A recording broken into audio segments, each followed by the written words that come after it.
have another question. Sure. So working for the VA, what are sort of things that kind of take a toll on you? Like, are there aspects of this work that are difficult for you to deal with? And then on the flip side, what part of this job do you find really fulfilling? I'll start with the fulfilling part. Okay.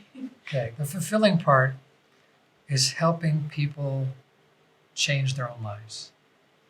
I have a veteran on my caseload right now. Because of his participation in our program, it's been 3 years since he's been in a psychiatric institution.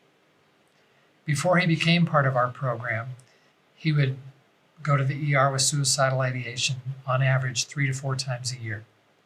And every stay that he had in a locked psychiatric unit was between 3 to 4 weeks. Some were longer, some were a little shorter. So every year he was spending, like 3 or 4 months a year locked in a hospital. Since he's been receiving care through our program, I was talking with him just a couple months ago, and he goes, gee, it's been a while since I've been to IPU. IPU's our inpatient psychiatric unit. And I said, oh yeah? And then we talked about that.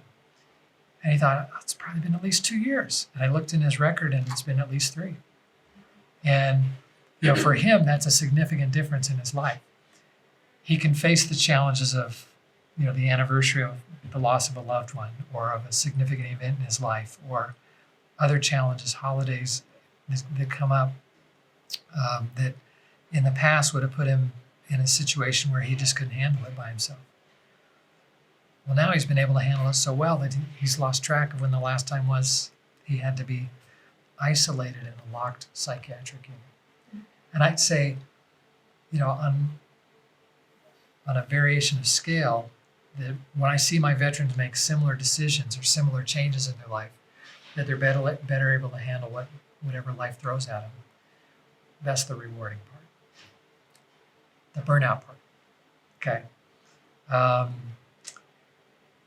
The fact that it is a government bureaucracy, and there are sometimes people making decisions who don't have any idea what kind of work we do or what kind of challenges our veterans face. And they make a decision that's good for their career, but not good for the services that we provide. That's a challenge, and that's really frustrating when that happens on a day-to-day basis. Maybe you noticed this when you came here to meet with me today. Parking on the VA is frustrating.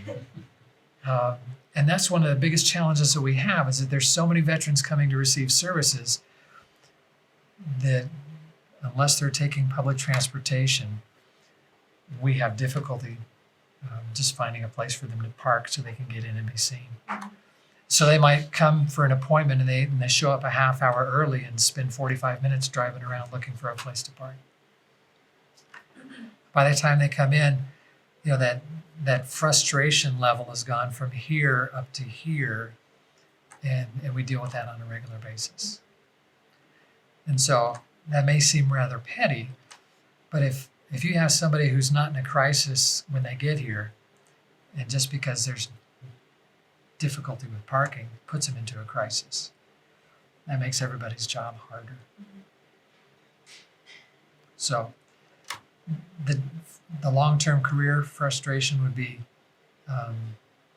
just sometimes people make decisions that we don't understand.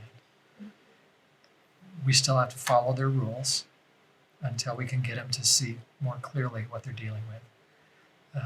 And that's our goal. That's what we do as social workers, is we advocate for our clients. And if somebody makes a decision that we disagree with, we don't just sit there and take it. We may have to follow along, and do the best we can, but at the same time, in our meetings, in our back rooms, in the hallways, we're advocating for a change. We're advocating for them to open their eyes, to come and look and see what we actually do so they can make some better decisions.